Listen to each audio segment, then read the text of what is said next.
Baik, bismillahirrahmanirrahim. Assalamualaikum warahmatullahi wabarakatuh. Selamat datang kembali teman-teman di perkuliahan MK Proyek.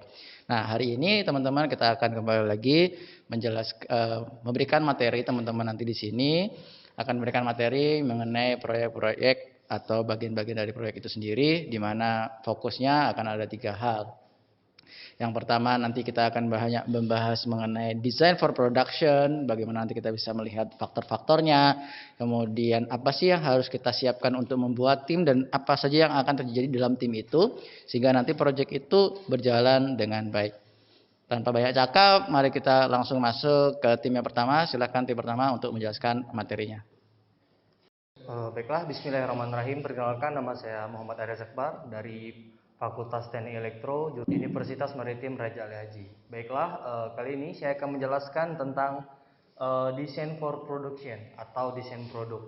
Di sini ada 3 poin penting yang akan kita bahas, yaitu design for assembly, yang kedua ada design for manufacturing, kemudian ada the bill of material and production. Baiklah, kita ke pembahasan yang poin yang pertama, yaitu ada design for assembly atau DFA, di mana design for assembly ini adalah proses perancangan produk. Jadi perancangan produk ini dengan menggabungkan beberapa komponen sesuai kebutuhan produk. Bagaimana cara untuk merancang komponen ini menjadi lebih efisiensi atau efektif? Di design for assembly ini kita akan menghitung cost dan mengurangi perakitan di setiap komponen agar lebih mudah. Yang kedua itu ada design for manufacturing atau DFM, yaitu design for manufacturing ini adalah proses pengembangan produk. Jadi produk ini dikembangkan dari proses design for assembly. Ada hal terpenting yang perlu kita lihat atau kita sorot di design for manufacturing, yaitu adalah masalah cost atau biaya. Yang pertama itu ada biaya komponen. Biaya komponen ini adalah biaya untuk pengeluaran membeli komponen sesuai kebutuhan produk. Untuk mengurangi cost biaya komponen ini adalah dengan cara memahami proses produksi sesuai produk dan biaya produk tersebut. Kedua itu ada dengan metode design for assembly yang saya jelaskan sebelumnya. Kemudian ada biaya perakitan. Biaya perakitan ini fokusnya lebih ke tenaga kerja, equipment dengan tooling. Cara untuk menguranginya yaitu dengan mengurangi komponen yang dirakit. Jadi apabila ada komponen yang bisa langsung bersatu atau tidak dirakit, lebih baik digunakan agar efektivitas waktu dan efisiensinya baik. Kemudian mencari komponen yang mudah dirakit juga itu penting. Kemudian yang ketiga itu ada biaya pendukung produksi. Jelas sekali biaya pendukung produksi adalah biaya produksi produk yang akhir. Gimana cara untuk menguranginya? Yaitu dengan meminimal sistem yang rumit. Kemudian ada menurunkan biaya overhead dan membuat error proofing. Dan ada poin terakhir yaitu the bill of material and production, di mana the bill of material and production ini kita gunakan sebagai untuk list komponen yang digunakan. Di mana nanti di the bill of material ini akan kita temukan gambaran produk akhir dari proses produksi ini. Jadi poin penting ketiga ini adalah untuk manfaatnya mengurangi kompleksitas atau rumit dalam merakit produk. Kemudian ada mengurangi cost atau biaya agar efisien. Kemudian ada efektif dan tepat waktu. Yang terakhir itu proses fabrikasi menjadi efektif dan efisiensi agar produknya sesuai yang kita inginkan. Terima kasih. Kemudian selanjutnya tentang desain atau produk yang dijelaskan oleh rekan saya. Bismillahirrahmanirrahim. Assalamualaikum warahmatullahi wabarakatuh. Baiklah, di sini saya akan menjelaskan yaitu tentang berapa lama sih alat kita bekerja atau produk kita bekerja. Oke, sebelum kita ke sana berarti kita harus melihat ke belakangnya, yaitu kita uji coba dulu. Nah, yang dimana uji coba ini alat kita yang kita buat gak bakalan langsung sekali jadi dong. Maka dari itu kita uji coba terus, uji coba. Banyak pasti yang kegagalan-kegagalan yang terjadi. Nah, contoh misalkan kita membuat termogam atau contohnya itu kan termogam yang dimana kita pasti butuh untuk kalibrasi sensornya atau suhunya agar tepat. Nah, yang dimana kita pasti uji coba terus-terusan. Nah, setelah masuk atau menurut kita udah selesai, maka kita melakukan uji coba ke user atau ke pengguna. Nah, kalau misalkan kata, ini udah sampai mana? Dari kita, ini alat kita udah sampai, udah mantap lah ceritanya. Nah, berarti si user udah bisa dong uji coba untuk alat kita. Nah, maka si user nih menguji alat kita terus menerus. Nah, apabila ada kegagalan atau menurut si user ini kurang baik, maka kita melakukan uji coba kembali atau kembali lagi ke kegagalan. Nah, setelah itu, terus gimana kalau misalkan udah selesai? Nah, itu berarti balik lagi ke si user. Nah, kita uji coba terus. Nah, udah uji coba, udah selesai, udah diterima oleh user, maka kita melanjutin ke pelayanan atau pemasaran kayak gitu. Nah, selanjutnya hal apa yang kita diperhatikan dalam produk, yaitu perbaikannya atau maintenance-nya. Nah, dalam desain atau produk atau alat kita yang nanti dikembangkan atau buat baru, maka kita dibutuhkan perbaikan atau maintenance. Nah, yaitu maintenance apa yang kita didahulukan. Contoh, misalkan di sini kita ada dua fase lah, yang dimana fase jangka pendek ada jangka panjang. Nah, yang dimana jangka pendek tuh misalkan kita menggunakan 3 bulan sekali, 3 bulan sekali ngecek alat kita itu untuk jangka pendek. Nah, terus apa untuk jangka panjangnya? Contohnya kita ambil contoh misalkan setahun sekali untuk jangka panjang. Setahun sekali berarti dia perbaikan semua alat atau total dari produk itu. Nah, terus kalau misalkan untuk yang 3 bulan gimana? Kalau untuk 3 bulan kita maintain-nya sedikit aja, bukan sedikit. Kita pembaruan untuk beberapa komponennya. Misal apabila si baterainya udah bocor kah atau kurang memuaskan atau udah down, maka kita melakukan perbaikan untuk si baterai. Atau misalkan yang lainnya, misalkan si casingnya udah jelek nih, maka kita melakukan maintain tube untuk ke casingnya. Nah, terus apa untuk maintain ke 1 tahunnya?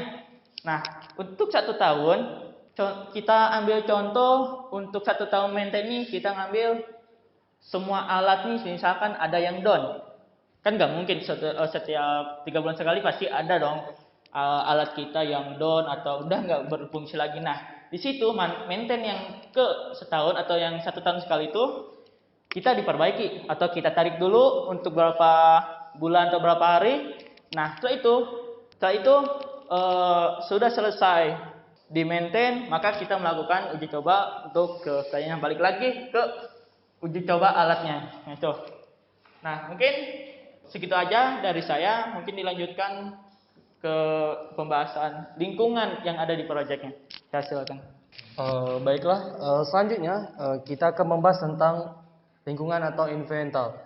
Di sini kita akan membahas tentang ada 3 poin, yaitu masalah lingkungan, perubahan iklim global, dan penilaian siklus lingkungan. Yang pertama itu ada masalah lingkungan. Jadi lingkungan itu terbagi 2, yaitu alam sama buatan. Yang alam ini seperti kita lihat seperti udara, pegunungan, atau perbukitan. Kalau buatan seperti perkotaan atau gedung-gedung. Kemudian ada perubahan iklim atau global. Perubahan ini kebanyakan diakibatkan oleh alam. Contohnya yaitu cuaca, yaitu hujan atau angin. Kemudian ada juga suhu. Kemudian yang ketiga itu ada penilaian siklus lingkungan. Perubahan ini kita masuk ke pembuatan proyeknya, di mana efeknya itu adalah perubahan akibat produksi dan fabrikasi produk. Seperti contohnya limbah, kemudian ada udara menjadi kotor akibat asap atau buangan dari produksi. Kemudian ada zat kimia dan lain-lainnya yang menyebabkan negatif untuk lingkungan atau bumi. Jadi kesimpulan dari environmental ini atau lingkungan yaitu tentang termasuk dalam mendesain atau membuat produksi atau fabrikasi produk, yaitu tentang kita harus mempertimbangkan apa yang dibutuhkan oleh orang, kemudian aman digunakan, kemudian produk tersebut tidak mencemari bumi atau merusak lingkungan, kemudian tidak merusak tempat tinggal satwa liar atau hutan seperti contohnya di hutan lindung atau dimanapun tempat satwa liar itu tersebut. Kemudian yang terakhir itu kita tidak boleh atau jangan menyia-nyiakan sumber dayanya yang terbatas seperti contohnya minyak, tambang yang ada di Indonesia ini sudah tidak lagi banyak SDA-nya. Mungkin hanya itu yang dapat saya sampaikan. Saya akhiri. Assalamualaikum warahmatullahi wabarakatuh. Bismillahirrahmanirrahim. Assalamualaikum warahmatullahi wabarakatuh. Perkenalkan, nama saya Hardiansyah dan bersama saya Wahyu Chandra. Di sini kami akan menjelaskan bab 15 mengenai desain tim dinamik. Baiklah, jadi pada bab ini kami akan menjelaskan bagaimana suatu tim dapat merealisasikan goals dalam suatu proyek. Itu yang pertama dengan forming design team atau membentuk tim desain. Jadi mengapa mengerjakan suatu proyek desain bertim itu lebih bagus daripada individu? Karena ketika kita mengerjakannya bertim, itu kita bisa merealisasi lebih banyak milestone-milestone atau tujuan dalam atau goals dalam proyek tersebut dibandingkan ketika kita individual. Karena ketika kita bekerja dalam tim, pemikiran dari berbagai macam individual disatukan menjadi satu, kemudian menjadilah sebuah inovasi atau suatu produk baru yang bisa bermanfaat. Kemudian dalam forming design tim sendiri ada beberapa stage atau tahapan yang biasa digunakan untuk mendeskripsikan kedinamisan dalam tim tersebut. Yang pertama, elemen membentuk. Jadi dalam elemen membentuk ini kita menyiapkan berbagai macam individu atau mengumpulkan berbagai individu yang dapat bekerja sama dalam suatu tim untuk mengerjakan suatu proyek bersama. Biasanya dalam fase ini mulai terlihat suatu yang bisa diibaratkan seperti ketidakpastian atau kegundahan gitu dalam tiap individu, seperti berkenalan antara satu sama lain, dan kemudian ada ketidakpastian mengenai apakah mereka bisa lanjut atau tidak dalam proyek tersebut. Biasanya ini momen penting bagi leadership atau pemimpin untuk melihat tiap individu yang ada dalam grup tersebut apakah bisa untuk melanjutkan atau tidak, karena dampaknya akan sangat fatal apabila sang individu tersebut tidak mampu mengerjakan tupoksinya atau pekerjaannya dalam proyek tersebut. Kemudian di sini kita bisa lihat ada beberapa stage juga dalam fase membentuk, itu seperti ada terobsesi pada tugas yang sepertinya mereka masih dalam tahap membentuk tapi sudah ingin mengerjakan proyek tersebut langsung padahal belum saatnya. Kemudian ada juga tahap berkenalan, juga seperti melihat perilaku tiap individu dan menentukan peraturan. Kemudian yang kedua ada stage storming. Di fase ini mulai terlihat beberapa ketidakjelasan dari tiap individu, seperti merasa dari beberapa individu seperti tidak ingin atau menolak dalam proyek tersebut. Ketika diberi tugas oleh leader, pembagian tugas, maka dia menolak. Kemudian juga ada lagi seperti stage yang bisa kita lihat, ada seperti masalah pribadi, menolak tugas, dan berkonflik dengan rekan kerja. Kemudian yang kedua adalah norming. Norming ini adalah fase atau stage di mana tiap individu sudah mengerti tentang tugasnya dan perannya masing-masing. Jadi seperti bisa kita lihat dalam stage norming itu ada beberapa elemen seperti peraturan yang sudah diperjelas untuk tiap individu, apa saja yang boleh dilakukan dalam proyek tersebut dan bagaimana tiap individu terhadap peraturan tersebut. Kemudian kepemimpinan yang informal, yang sudah tidak formal lagi, yang sudah seperti akrab dengan satu dengan yang lainnya.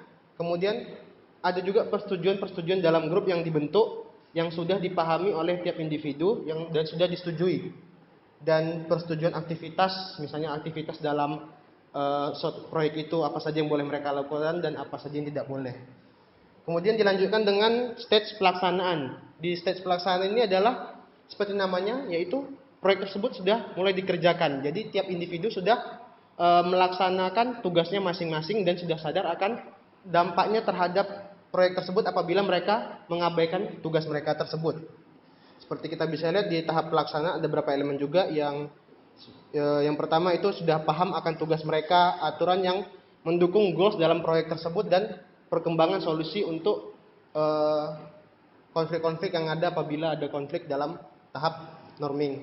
Dan yang terakhir adalah tahapan ajoring atau akhir dari proyek. Di tahap ini tim sudah menyelesaikan proyek mereka dengan bagus dan sudah menyelesaikannya. Biasanya di tahap ini ada muncul kayak rasa mulai dekat antar satu tim, antar satu individu dengan individu lainnya, seperti itu.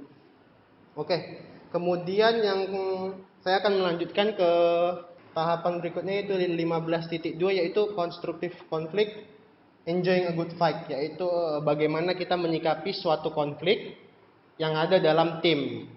Seperti yang kita tahu dalam suatu proyek bekerja bersama tim pasti ada perbedaan pendapat dan perbedaan penilaian yang pasti terjadi dan akan menimbulkan suatu konflik dalam proyek tersebut.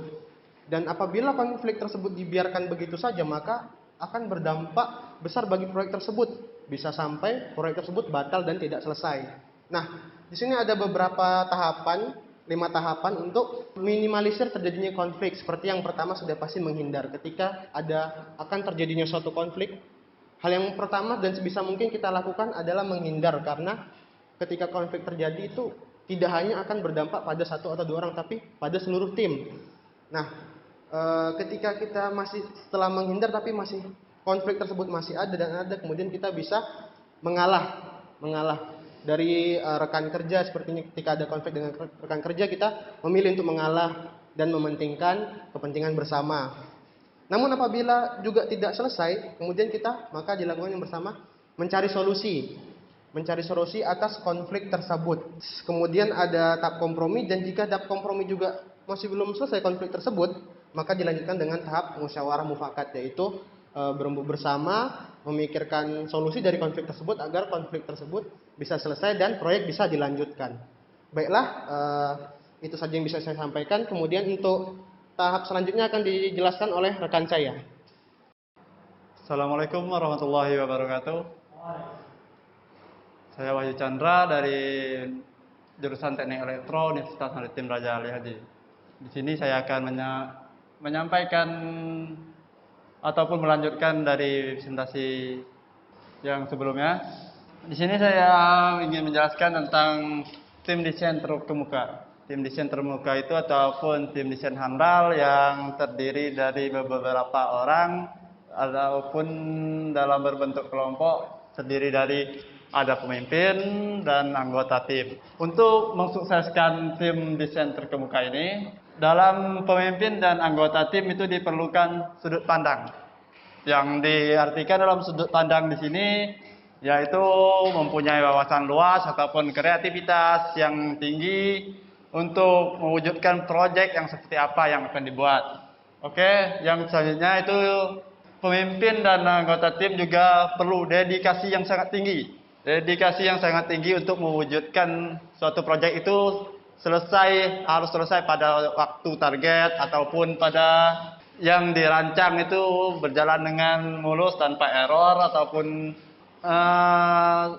seperti motivasi dalam diri masing-masing anggota tim maupun pemimpin ataupun leader tim dari desain tersebut. Dan juga dalam pemimpin dan anggota tim desain juga memerlukan saling menghormati. Saling menghormati di sini antara lain itu ada rasa sama-sama lah dalam mengerjakan suatu proyek. Tak ada bertegang rasa ataupun salah paham yang tidak. Dan ini dalam menghormati ini harus ada dalam semua anggota, baik pun pemimpin maupun anggota tim. Selanjutnya ada sikap tegas. Sikap tegas ini terjadi pada leader tim. leader tim harus mempunyai sikap tegas terhadap anggota-anggota timnya. Maupun anggota timnya memang ada kelemahan ataupun ada kelebihan, dia harus mempertegas untuk menyatukan satu tim dalam membuat proyek itu. Yang selanjutnya itu bersedia. Kita harus dalam pemimpin dan anggota tim itu harus bersedia. Siap sedia maupun cepat tanggap dalam menyelesaikan proyek yang telah kita rencanakan. Yang selanjutnya itu mengetahui. Oke, dalam mengetahui ini pemimpin dan anggota tim itu saling berkaitan, saling mengetahui kelemahan satu sama lain itu di mana, dan dalam tim juga harus saling mengetahui itu saling bekerja sama untuk menyelesaikan proyeknya.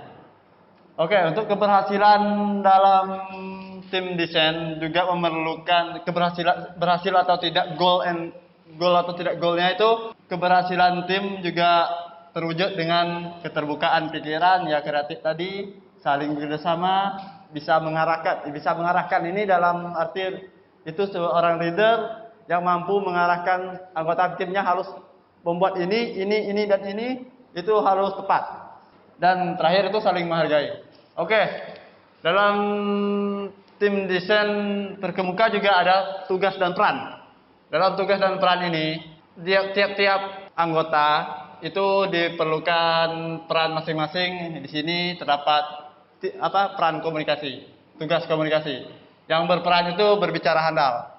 Dalam komunikasi ini biasanya itu terjadi saat proyek akhir yang akan terjadi itu untuk menjelaskan proyek yang kita buat itu seperti apa dan kelebihannya apa, kekurangannya apa itu dalam komunikasi. Dan yang kedua itu pengambilan keputusan atau dalam peran analisa. Kita biasanya ini terjadi pada leader tim ataupun dalam mengambilkan keputusan itu, keputusan yang tepat atau tidak, melihat pergerakan tim, ada konflik atau tidak, proyek itu dilanjutkan atau tidak, itu harus dianalisa terlebih dahulu. Kalau yang selanjutnya itu kolaborasi yang terjadi dalam satu tim itu dalam menyelesaikan konflik. Dan yang terakhir ada manajemen itu arah yang berperan dalam arah dan tujuan.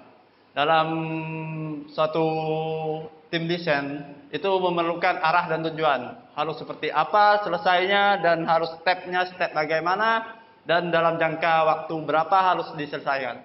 Dan sekian dari saya. Assalamualaikum warahmatullahi wabarakatuh. Baiklah, assalamualaikum warahmatullahi wabarakatuh. Pada video kali ini saya akan menjelaskan desain managing project. Jadi apa itu desain managing project? Yaitu manage itu biasanya kita adalah menyusun ataupun membuat sebuah schedule ataupun mengatur agar proyek yang kita buat tidak pada waktunya dan tidak akan terlalu memberantakan. Lalu di sini ada poinnya, yaitu manajer proyek dibagi 3. Yang pertama itu scope. Scope bisa yang kita artikan yaitu jangkauannya. Jangkauannya yang kita di proyek manager itu ada konsep. Jadi pertama tuh konsep apa yang mau kita buat untuk proyek tersebut. Ya. Lalu kedua, setelah kita menentukan konsepnya, kita buatlah prototipenya untuk melakukan proyeknya tersebut. Setelah prototip yang sudah dibuat, yang sudah kita diberikan konsep, jadi kita uji coba untuk mengetahui apakah alat itu bisa atau tidak. Lalu keempat, kita membuat laporan. Nah, setelah laporan dalam proyek itu pasti kita membuat tim, ya. Tetapi ada aturannya juga. Oleh sebab itu ada namanya tim charter. Jadi tim charter ini ada yang bisa kita sebut ada sebagai perjanjian tim, yang mana itu berasal peraturan yang tidak akan merugikan kedua pihak maupun dari pihak manajemen ataupun anggota tim lainnya. Lalu di sini ada jadwal. Jadi di proyek itu tidak hanya membuat saja, tetapi terjadwal juga. Oleh sebab itu jadwal ini penting untuk melakukan sebuah pembuatan proyek. Di jadwal tersebut ada beberapa hal poin penting. Yang pertama, tenggat. Jadi tenggat ini maksudnya adalah deadline-nya. Kapan proyek itu mau dikerjakan kapan proyek itu mau diselesaikan juga. Lalu meeting ini tersebut adalah sebagai tahap pertemuan terhadap anggota tim lainnya. Jadi misalnya jika ada kendala atau masalah bisa nanti diselesaikan dalam di jadwal meeting tersebut. Lalu ke tahap akhir ini sebagai untuk proyek untuk jadwal akhirnya. Kemudian biaya. Nah, biaya ini pertama yaitu kita menentukan jumlah anggota. Jadi anggota berapa saja yang diperlukan untuk membiayai mereka, tenaga yang kita perlukan. Kedua yaitu bahan. Bahan yang maksud saya ini bukan hanya bahan saja, tapi keperluan apa saja yang penting untuk proyek tersebut. Misalnya jika kita apa yang kita perlukan semuanya sudah tersusun pada biaya tersebut oleh manajemen.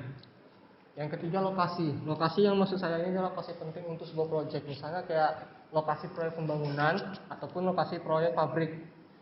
Jadi lokasi ini sebagai hal strategis. Nah, untuk selanjutnya ada budget akan dijelaskan kepada rekan saya. Kepada rekan saya persilakan. Assalamualaikum warahmatullahi wabarakatuh. Perkenalkan, nama saya Marzuki. Di sini saya akan melanjutkan kembali tentang presentasi dari teman saya tadi. Pertama, saya akan menjelaskan pokok-pokok dari manajemen, yaitu manajemen anggaran atau budget. Dalam manajemen budget ini ada dua kemungkinan, yaitu dalam pelaksanaan proyek dan dalam produksi sebuah proyek. Nah, jadi dalam contoh dari pelaksanaan proyek ini seperti hal-hal yang tidak terduga, baik itu masalah konsumsi, masalah listrik, apa segala macam. Jadi untuk anggaran dari produksi ini, baik itu dari pengadaan alat, pengadaan komponen, terus pencetakan dan lain-lain sebagainya. Kemudian kita masuk ke monitoring. Monitoring ini mempunyai dua tujuan, yaitu tujuannya untuk mengukur perkembangan dari setiap proyek. Kemudian kita bisa menargetkan kapan proyek tersebut akan selesai. Ini contoh dari skema. Pertama, desain. Desain ini membuat suatu bentuk dari proyek ataupun inspirasi atau imajinasi dari kreativitas masing-masing engineer atau kita masing-masing. Kemudian dilanjutkan kepada prototype. Prototype ini lebih kepada pengadaan alat, terus assemble atau penggabungan dari setiap alat. Kemudian ada tes atau percobaan dari alat-alat yang kita bikin.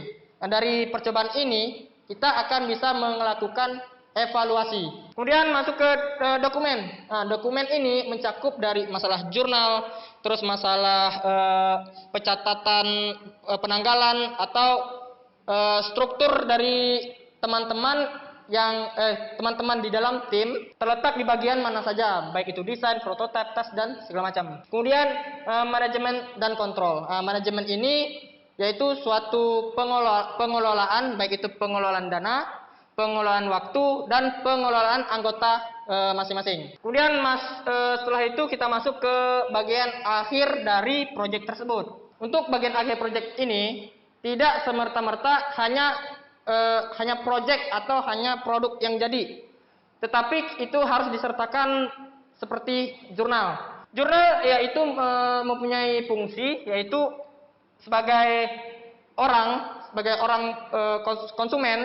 Pertama, dia bisa meninjau tujuan proyek. Apa sih kegunaan proyek ini? Apa sih keuntungan dari proyek ini dan kelebihan proyek ini dari produk-produk yang lain? Kemudian meninjau proses dari proyek tersebut. Dari meninjau proses ini, orang-orang di luar sana bisa mempelajari proyek yang kita bikin. Kemudian bisa meninjau kembali anggaran. Nah, dari meninjau anggaran ini, orang-orang bisa mengetahui apa saja dan berapa saja anggaran yang kita butuhkan untuk membuat proyek tersebut.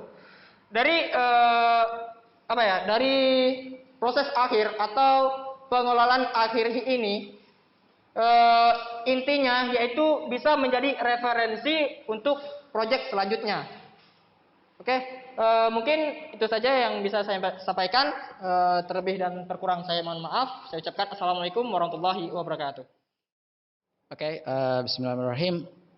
Baik, teman-teman, tadi sudah kita dengarkan pemaparan materi dari 3 tim, ya kan? Yang pertama tadi sudah dijelaskan bagaimana kita membuat sebuah desain dari produk yang memperhatikan sekarang ini lingkungan.